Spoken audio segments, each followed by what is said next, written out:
Hello అండి, అందరికీ నమస్కారం. ఐ అనిత పత్తిపాటి. అందరూ బాగున్నారండి? నేను బాగున్నాను. ఈరోజైతే మీ అందరితో పాటు నేను ఒక ఈవినింగ్ బ్లాగ్ అయితే షేర్ చేస్తున్నానండి. సాయంత్రము కొంచెం కరెంటు పోయిందనమాట ఇంట్లో. సాయంత్రం ఈ మధ్య 2 డేస్ నుంచి ఎందుకో ఈవినింగ్ టైంలో పవర్ తీసేస్తున్నారండి. ఒక అర్ధగంట గంట వరకు రావట్లేదు. సర్లే ఇదే సరైన సమయం అని చెప్పి ఎప్పుడు ఇంట్లో ఏముంటామని చెప్పేసి ఈ మధ్య అయితే బయటకు వస్తున్నాము. ఇంతకు ముందు అయితే రెగ్యులర్గా మా ఈవినింగ్ కరెక్ట్గా 5 అలా అయిందనుకోండి, బయటకైతే వచ్చేసి టీ తాగుతూ ఇంక పిల్లలు వస్తారు కదా, పిల్లల కోసం అయితే ఎదురు చూస్తూ ఉండేవాళ్ళము. ఈ మధ్య స్కూల్స్ లేవు కదా, అందులోనూ ఎండలు ఎక్కువ ఉన్నాయిలేండి. సాయంత్రం 6 అవుతున్నా కానీ ఆ సెగకి తట్టుకోలేము, ఆ రోడ్డు మీద కూర్చున్నా కానీ. ఇంక ఈరోజు పవర్ లేదు, లోపలికంటే బయటే బెటర్లే, కొంచెమైనా చల్లగాలి వస్తుందని చెప్పేసి బయటకైతే వచ్చామన్నమాట. ఇంకా నా మొక్కలన్నీ కూడా గాలి గాలి ఎక్కువ వస్తుంది కదండి, దానివల్ల చెట్లన్నీ పడిపోయాయి. ఇంకా అన్నీ కూడా కొంచెం పాడైపోయి, మందారాలు కానీ ఇంకా అన్నీ కొంచెం డ్యామేజ్ అయిపోయాయి అనమాట, పురుగు పట్టడం అలాగా. ఆల్మోస్ట్ ఏసి కూడా 3 ఇయర్స్ అయిపోయింది. సో వాటన్నింటినీ కూడా నీట్గా ట్రిమ్ చేయడమా, లేదంటే పీకేసి కొత్త మొక్కలు నాటడమా. ఇంకెలాగో వర్షాలు పడుతూ ఉంటాయి కాబట్టి ఈజీగా బ్రతికించుకోవచ్చు. మనకి నీళ్లు కూడా ఎక్కువగానే ఉంటాయి కదా, మోటార్ ఉంది కాబట్టి. సో అందుకని నేను మొత్తం కంప్లీట్గా తీసేసి శుభ్రంగా మనకు కావాల్సిన మొక్కలైతే పెంచుకుందాం అనుకుంటున్నా. ఇది లాస్ట్ ఇయర్ వేసానండి. అంటే సమ్మర్ పోయిన తర్వాత వర్షాలు పడుతుంటాయి కదా, అప్పుడే అమ్మ వాళ్ళు కూడా వచ్చున్నారనమాట పిల్లల్ని తీసుకొని లాస్ట్ ఇయర్లో. అప్పుడు బయటికి వెళ్తే ఇంకా చూసి తీసుకొచ్చాను. ఇప్పటికి అవి మంచిగా పువ్వులు కాసేస్తున్నాయి. ఇక్కడ చూసారా, మునగ చెట్టు కిందే కాయ కాసింది, భలే ఉంది కదా. ఎక్కువేం రాలే ఈసారి కూడా కాపు, కొన్ని ఉన్నాయి, 4-5 కాయలు అంతే. ఇంకా పువ్వులన్నీ కోసేసి పక్కన పెట్టిన తర్వాత ఇంకా కొన్ని ఉన్నాయి, కొన్ని కోయాలి ఇటువైపు చెట్టుకి. టీ పెట్టేసి బయటకు వచ్చి ఈ పనులన్నీ చేస్తూ ఉన్నాను అనమాట. ఇంకా తర్వాత ఇద్దరం కలిసి టీ తాగేసి ఇంకా బయట కూర్చొని పూలైతే కడుతూ ఉన్నామండి. ఇంకా ఆయన కూడా ఇప్పుడు బయటకు వెళ్ళే పని ఏం లేదంట. ఇంకా నేను చేసేది కూడా ఏముందిలే అని చెప్పేసి పూలు కట్టుకుంటూ ఉన్నాను. సో నాకు ఇట్లా మన చెట్లకు కాసిన పువ్వుల్ని కట్టేసుకొని సాయంత్రంగా ఉదయం లేచి దీపారాధన చేసుకోవడం అంటే భలేగా ఇష్టం అండి. ఇంతకు ముందు అయితే మన దగ్గర నందివర్ధనాలు, తర్వాత అంటే పింక్ రోసెస్, పింక్ అవి ఉంటాయి, ఏమంటారు, గన్నేరు పువ్వులు.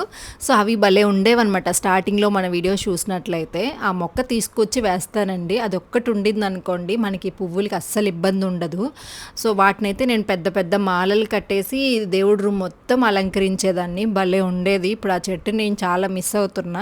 వెళ్ళేసి అదొక మొక్క అండ్ కొన్ని మొక్కలు అయితే తీసుకొచ్చి అన్ని పూల మొక్కలే వేస్తా. మా నాన్న వచ్చారనుకోండి, అన్నీ అవి కూరగాయలు అవి ఇవి అంటారు. అవేం నాకు అవసరం లేదు, నాకు పూల మొక్కలే కావాలి.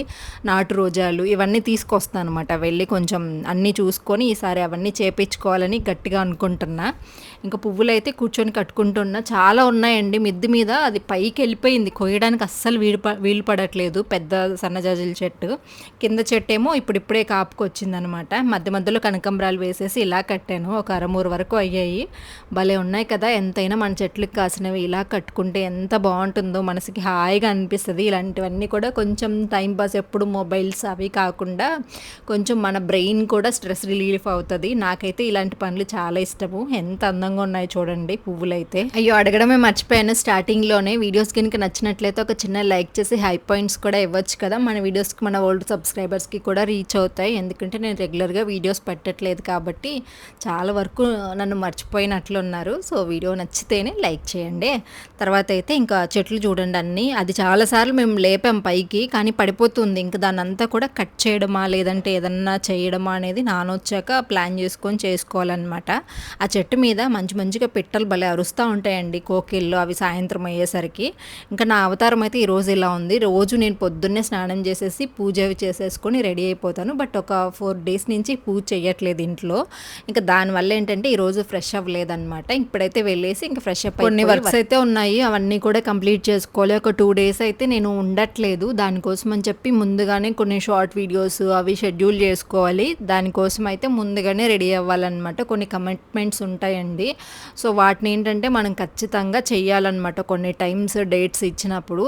అంటే యూట్యూబ్కి సంబంధించిన వర్క్ అనమాట. అందుకని చెప్పేసి ఇంకా తప్పదు. ఓపిక లేకపోయినా కొంచెం బాగా నీరసంగా అనిపిస్తుంది బాడీ. నా ఫేస్ కూడా మీరు చూసినట్లయితే రెగ్యులర్ లాగా గ్లోయింగ్గా కానీ అది లేదు. రెగ్యులర్గా కూడా నేను కొంచెం స్ట్రెస్గానే ఉంటాను. బట్ ఈరోజు ఇంకా మొహం ఎలాగో అయిపోయిందనమాట.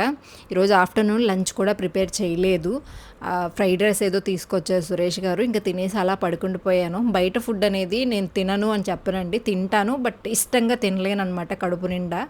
ఇంకా అందుకని సాయంత్రం అయితే అన్నం పెట్టేసుకొని ఎగ్స్ తీసుకొచ్చారు ఆయన. ఇంకా ఎగ్ కర్రీ అయితే చేసుకుందాము అని ఎగ్స్ అవి కడిగేసి దాని తర్వాత అయితే బియ్యం కూడా ఒక 15 నిమిషాల ముందే నానబెట్టేసానండి. ఇంకా బియ్యం నానిపోయిన తర్వాత వాటర్ అయితే వేసి పెట్టేస్తున్నాను. నా దగ్గర కుక్కర్ పాడైపోయిందండి. ఇంకా దానివల్ల తప్పట్లేదు. ఒక 3-4 మంత్స్ నుంచి ఇంకా స్టవ్ మీదనే వండేస్తూ ఉన్నాను. స్టవ్ మీద అన్నం వండేటప్పుడు నేను ఇంక ఎక్స్ట్రాగా ఏ పనులు పెట్టుకోకూడదు, లేదంటే కన్ఫామ్గా అన్నం అయితే మార్చేస్తాను. సో ఇంకా తర్వాత అయితే ఎగ్స్లో కూడా ఎందుకు అనిపించింది ఏమో, అంటే నాకు ఇంకా ఆ టైంకి ఏం దొరకలే. కడాయి దొరికింది, ఆ కడాయిలోనే ఎగ్స్ ఉడకబెట్టేసానండి. ఏమనుకోకండి, తొందరలో వీడియో షూట్ చేయాలని ప్లానింగ్ లేదు, తొందరగా వంట చేసేసుకుందాము. ఆఫ్టర్నూన్ కూడా సరిగ్గా తినలేదు, తొందరగా వండేసుకుని తినేద్దాము అనుకున్నాను. కాకపోతే మళ్ళీ అనిపించింది శారీ అన్నీ కట్టుకున్నాను కదా, వ్లాగ్ కూడా షూట్ చేసేస్తే సరిపోద్ది, వంట అన్నీ చేస్తున్నాను కదా, వంట పెట్టకపోయినా అనుకోండి ఈవిడ వంటే చేయదు, ఎప్పుడు రెడీ అవుతుంది, వీడియో షూట్ చేస్తుంది, బ్లౌజెస్ చూపిస్తుంది, ఇది తప్ప ఇంట్లో అంటే మొగుడికి అన్నం వండి పెట్టదు. ఇవి కూడా కామెంట్సా అండి? ఎన్ని రోజులైనా కానీ మన ఇంట్లో మనం వండుకోకపోతే ఒక పూట తింటాం, బయట 2 పూటలు తింటాం, 3వ పూటైనా మన ఇంట్లో మనం వండుకోకపోతే జరగదు. సో తప్పదు. కొన్నిసార్లు నేను కంప్లీట్గా ఇంట్లో 3 పూటలా వండుతాను అని కాదు, కానీ ఏదో ఒకటి అడ్జస్ట్ అయిపోతూ ఉంటాము. ఒకవేళ కుదరదనుకోండి, ఇప్పుడు హస్బెండ్ అండ్ వైఫ్ ఇద్దరు వర్క్ చేస్తున్నప్పుడు తప్పదు, కొన్ని మిస్టేక్స్ అవుతూ ఉంటాయి, బయట తెచ్చుకోవాల్సి వస్తుంది, ఒక్కొక్కసారి పస్తులు కూడా పడుకోవాల్సి వస్తుంది. సో సురేష్ గారు ఏమన్నారు కాబట్టి సరిపోయింది. కానీ యూట్యూబ్ స్టార్ట్ చేసిన తర్వాత నేను అసలు ఆయనకి ఒక భారీగా ఏం చేయాలో ఏది చేయను అనమాట, అంత ఇదిగా ఉంటుంది. అంటే వర్క్ తను అర్థం చేసుకుంటారు కాబట్టి సరిపోయింది. అంటే వంట ఒక్కొక్కసారి మార్చేయడము, అన్నం, ఇలాంటివన్నీ. సో అలాగ ఉంటుంది అనమాట. కాకపోతే ఇంకా ఏది చేసినా ఫ్యామిలీ కోసమే కదా, సో అది అర్థం చేసుకుంటే బాగుంటుంది. సో అందుకని మా ఇద్దరి మధ్య ఎక్కువ ఏం రావులేండి. స్టార్టింగ్లో గొడవలు అయ్యాయి. యూట్యూబ్ అంటే కొంచెం పిల్లల్ని వాటిని మెయింటైన్ చేసుకోలేక గొడవలు పడడం అలా చేసేవాళ్ళం అనమాట. చిన్న పిల్లలు కదా. నేను యూట్యూబ్ స్టార్ట్ చేసేసరికి రుత్విక్కి 2.5 years అనుకుంటా, లౌక్యకి 1 year కంప్లీట్ అయ్యి 1 monthకో 2 monthskో స్టార్ట్ చేశాను నేను యూట్యూబ్ అనేది. అప్పుడు మనం చిన్న రేకుల ఇంట్లో ఉన్నాం కదా అప్పుడు. సో అప్పుడు సన్నగా, ఎప్పుడైనా కొంచెం బెటర్గా ఉన్నాను, కానీ అప్పుడు మరీ దారుణంగా ఉండేదాన్ని. అప్పుడు ఆ పిల్లల్ని, ఇంకా ఇంటిని, వంట, ఇవన్నీ అప్పుడు ఇప్పుడైనా స్విగ్గీ, జొమాటో ఇవన్నీ ఉన్నాయి, అప్పట్లో ఇంకా స్టార్ట్ అవ్వలేదు. సో నేను అంటే స్టార్ట్ అయ్యాయో లేదో తెలియదు, కానీ మాకు తెలియదు అప్పట్లో ఆర్డర్ చేసుకోవడం ఫుడ్ అది. సో ఇంకా అట్లాగా ఎంత ఇదైపోయేదన్నో, వంట వండలేకపోతే తిట్టేసేవాళ్ళు అనమాట తను బయటికి వెళ్ళి వచ్చేసరికి. ఇంకా తర్వాత మెల్లిగా నాకు శాలరీస్ ఇంక్రీజ్ అవ్వడము, కొంచెం బాగుంది కదా, లైఫ్ మారుతుందన్నప్పుడు మన కోసమే కదా అని చెప్పేసి అర్థం చేసుకొని ఇంకా అప్పటి నుంచి తను నన్ను ఎప్పుడూ ఇబ్బంది అయితే పెట్టరనమాట. సో అడ్జస్ట్ అయిపోతారు. వండావా లేదా, ఏదైనా తీసుకురమ్మంటావా అని బయటికి వెళ్తే కాల్ చేస్తారు. సో అట్లా హస్బెండ్ సపోర్ట్ లేకపోయింది అనుకోండి చాలా కష్టం, అమ్మాయి ఏదన్నా వర్క్ చేయాలి అనుకుంటే. సో మీ అందరికీ తెలిసే ఉంటుంది, నాకంటే ఎక్కువ సురేష్ గారినే మీరు పొగుడుతూ ఉంటారు కాబట్టి నేను మీకు మళ్ళీ కొత్తగా చెప్పాల్సిన అవసరం ఏం లేదు. సో ఇంకా తర్వాత అయితే ఇంకా గుడ్లు అయితే పెట్టేసి ఉడకబెట్టేశాను, అన్నం కూడా రెడీ అయిపోయింది. నేను ఈలోపు కొంచెం వర్క్ అది కంప్లీట్ చేసుకొని వచ్చేసాను అనమాట. శారీతో వ్లాగ్ షూట్ చేయాలి అని కాదండి, నేను ఎలాగో నా వర్క్ మీద రెడీ అవుతాను, అదే టైంలో వీడియోస్ కూడా షూట్ చేసుకుంటాను. రీసెంట్ టైమ్స్లో నాకు ఎక్కువగా ఈ బట్టల మీద కొంచెం ఉంటుంది కాబట్టి వర్క్ అనేది, దానికోసం అని చెప్పేసి నేను కొత్తగా డ్రెస్సెస్, శారీస్ అన్నీ కొనుక్కుంటా, మీకు చూపిస్తా, నేను కట్టుకుంటా, అట్లా వెళ్ళిపోతుంది అనమాట లైఫ్ అనేది. కోరినవన్నీ హ్యాపీగా చేసేసుకుంటున్నా. ఇన్ఫ్లుయెన్సర్స్ అయిన తర్వాత ఒక బెనిఫిట్ ఏంటి అంటే నచ్చిన డ్రెస్సులు, నచ్చిన శారీస్ కొనుక్కొచ్చండి. సో అది మాత్రం నా లైఫ్లో ఎప్పటికీ, ఇంకా నాకు బట్టలు అంటే విరక్తి వచ్చే అన్ని బట్టలు ఉంటాయన్నమాట. నాకు ఇంకొద్దురా అనిపిస్తుంది. ఒక 4-5 డ్రెస్సులు ఉంటే వాటిని ఉతుక్కొని మెయింటైన్ చేస్తే చాలు కదా. ఏ డ్రెస్ ఎక్కడ పెడుతున్నామో కూడా తెలియట్లేదు ఒక్కొక్కసారి అయితే. కొంతమంది కామెంట్స్ పెడతారు, డైలీ ఒక డ్రెస్ వేసుకుంటారు అనిత గారు, ఆ డ్రెస్సెస్ అన్నీ ఎక్కడ సర్దుతున్నారు అని చెప్పి. సో నాకు నచ్చినవి ఉంచుకుంటానండి. కొన్ని ఏంటంటే నేను యూజ్ చేయను, జస్ట్ నేను ఇప్పుడు ఈ శారీ కట్టుకున్నాను అనుకోండి, నచ్చిందంటేనే దాన్ని కట్టుకుంటాను, నచ్చకపోతే నేను దాన్ని కట్టుకోను.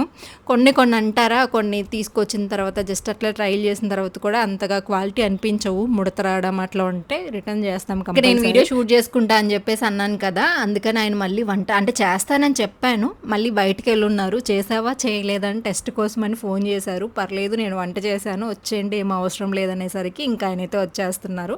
ఇట్లాగా అర్థం చేసుకుంటారండి. ఒక్కొక్కసారి నేను చేసేస్తాను అనుకుంటా, బట్ ఈలోపే ఏదో ఒక పని పడుతుంది అనమాట, ఎడిటింగ్ లేట్ అవ్వడము. సో ఇట్లా 100 సమస్యలు వస్తూ ఉంటాయి ఒక వర్క్ అన్న తర్వాత. సో అలాంటి టైంలో ఇంకా తను ఏమో ఎలా ఉంటుందో అని చెప్పేసి ముందే ఫోన్ చేస్తారనమాట, బయట ఉన్నాను కదా, వండావా వండేసావా వండలేదా, ఏదైనా టిఫిన్ తీసుకొచ్చేసేనా, మన ఇద్దరమే కదా అన్న ఉద్దేశంతో కాల్ చేశారనమాట. లేదులే నేను గుడ్లన్నీ ఉడకబెట్టేశాను, జస్ట్ ఒక 10 నిమిషాల్లో వంట రెడీ అయిపోతుంది, వచ్చేసేయండి అనేసరికి ఇంకా ఆయనైతే బయలుదేరి వచ్చేస్తున్నారు. సో ఇలా ఉంటుందండి హస్బెండ్ అండ్ వైఫ్ అన్న తర్వాత, గొడవలు అన్నీ కామన్. బట్ సురేష్ గారి విషయానికి వస్తే చాలా అండర్స్టాండింగ్గా ఉంటారు. కొన్ని సిచ్యువేషన్స్లో ఆయన నన్ను భరిస్తే, కొన్ని సిచ్యువేషన్లో నేను ఆయన్ని భరిస్తాను. సో అంతే, ఎవరి దగ్గర అందరం మేము మనుషులమండి, అన్నీ జరుగుతూ ఉంటాయి, మంచి చెడులు అందరిలో ఉంటాయి. సో అదనమాట. నెక్స్ట్ అయితే ఇంకా టమాటా కూడా కట్ చేసేసుకొని, టమాటా తక్కువ వేస్తున్నా, ఆనియన్స్ ఎక్కువ వేస్తున్నా. ప్రతిసారి నేను ఎగ్ కర్రీ చేసినప్పుడు కొంచెమైనా పులుసు యాడ్ చేస్తాను, బట్ ఈసారి అసలు పులుసు యాడ్ చేయకుండా కొంచెం ఆనియన్స్ ఎక్కువ వేసేసి గ్రేవీ లాగా చేసుకుందాం అనిపించింది. అంటే గ్రేవీ అంటే వాటరే లేకుండా ఫ్రై ఉంటుంది కదా, అలా చేసుకుందాము అని చెప్పి అయితే అనిపించింది, వాటర్ కూడా వేయకుండా. కాకపోతే ఒక హాఫ్ గ్లాస్ వాటర్ అయితే వేసానులేండి. ఈ టమాటా కూడా సగం కుళ్ళిపోయింది. ఇంకా సరే అని చెప్పేసి ఉన్నదే అడ్జస్ట్ చేసేసాను. We began to feel the fire. We rise like tall buildings as the chemicals they take us higher. The night's young and it's just begun as she puts her hand in mine. We wanna chase the night, wanna dance to the light.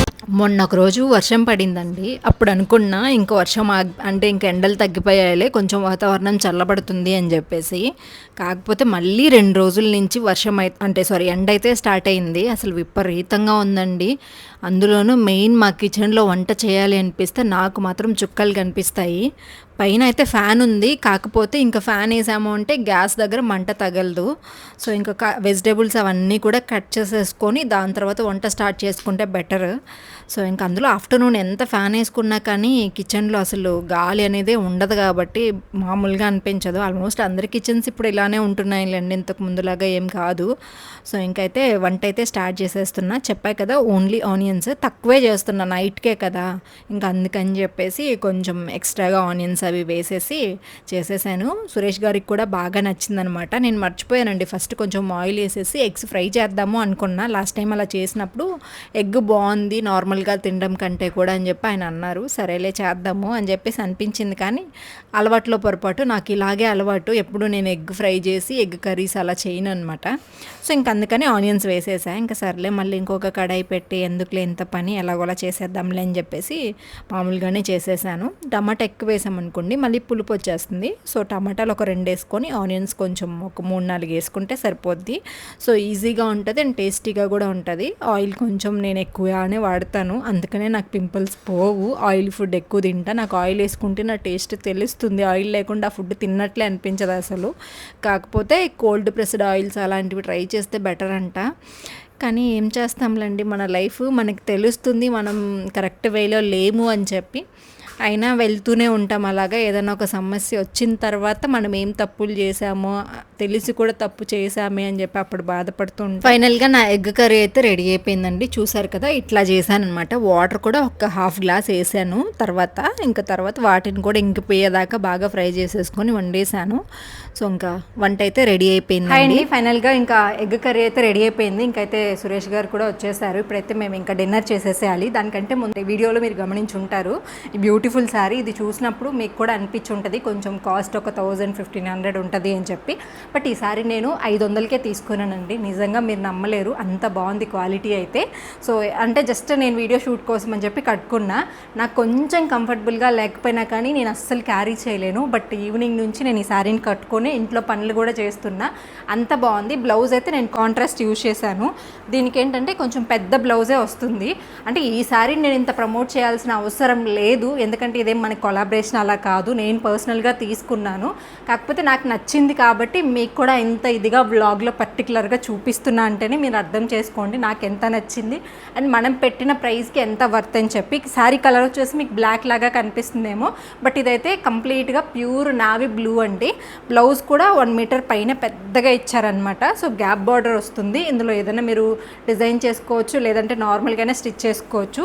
లేదు blouse పక్కన పెట్టేసి రెడ్లో అలా కనుక మీరు blouse design చేయించుకుంటే ఇంకా highlight అవుతుంది.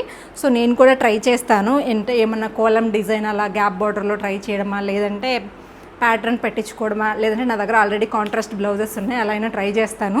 So పళ్ళు కూడా చాలా బాగుంది చూడండి. నాకు శారీస్ కట్టుకోవడం అంత మంచిగా ఏం రాదు, కానీ నిమిషాల్లో కట్టుకొని వచ్చేసాను అనమాట. ఎలా ఉండిందో అలానే ఉంది. ఇంత పని చేసినా కానీ మనకి స్టిఫ్గా ఉంటే ఇంతసేపు నేను హ్యాండిల్ చేయలేను. సో మీరు కూడా కావాలంటే నేను కమ్యూనిటీలో ఇస్తాను లింక్ అనేది. మీషోలో తీసుకున్నా, అక్కడి నుంచి ట్రై చేయొచ్చు. By by. అమ్మయ్య, సాయంత్రానికి అయితే ఇంకా డిన్నర్ రెడీ. ఇంకా నేనైతే వెళ్ళేసి శారీ చేంజ్ చేసేసుకొని ఫ్రీగా ఒక నైటీ వేసుకున్నా. ఈ సమ్మర్లో ఈ వర్క్ అంతా అయిపోయిన తర్వాత రిలాక్సింగ్గా నైటీ వేసుకొని కూర్చొని భోజనం చేస్తుంటే ఫీల్ ఉంటుందండి, మామూలుగా ఉండదు. సో ఒక్కొక్కసారి మార్నింగ్ టైంలో కూడా డ్రెస్సెస్ అవి వేసుకోవాలంటే ఈ నైటీస్ అలవాటు పడిపోయి, మెయిన్గా ఈ సమ్మర్లో అసలు ఎంత తల ప్రాణం తోక్కొస్తుందో. సో ఇంకా ఫస్ట్ అయితే అమ్మ మామిడికాయ పికిల్ పంపించింది కదా, దాంట్లో అయితే ఒక 2 ముద్దలు తినేసాము. పచ్చడి మొత్తం అయిపోయిందండి. మళ్ళీ అమ్మనైతే పెట్టమని చెప్పాను అనమాట. మొన్న వచ్చేటప్పుడు తొందరలో కొంచెమే తెచ్చుకున్నా. ఇంకా అమ్మ వాళ్ళు ఎలాగో వస్తారు కాబట్టి తీసుకురమ్మని చెప్పాను. ఇంకా తర్వాత అయితే ఇంకా నా కర్రీ వేసుకొని తినేసా. చాలా బాగుంది. అంటే బెస్ట్గా అంటే ఇదేం కొత్త రెసిపీ కాదు, కానీ మేము ఎప్పుడు పులుసు వేసుకొని తింటాం కదా, సో ఇది నాకు బాగా అనిపించింది. సో ఈరోజైతే సింపుల్గా ఈవినింగ్ బ్లాగ్ అయితే ఇలాగ అనిపించిందండి. ఎక్కడ బోర్ కొట్టలేదని అయితే అనుకుంటున్నాను. మీకు ఎలా అనిపించింది అనేది వీడియోలో కామెంట్ ద్వారా తెలియచేయండి. నేను అన్ని కామెంట్స్ చదువుతాను, రిప్లైస్ కూడా ఇస్తాను. వీడియో నచ్చితే లైక్ చేయడం అయితే అస్సలు మర్చిపోకండి. కడుపు నిండా అన్నం తినేసాను కదా, ఆఫ్టర్నూన్ కూడా మంచిగా తినలేదు కాబట్టి తినేసి కొంచెం పెరిగేసుకుని కూడా తిన్నాను. హాయిగా అయితే ఇంకా 12 అయ్యేసరికి నిద్రపోతాను అనమాట. అది మాత్రం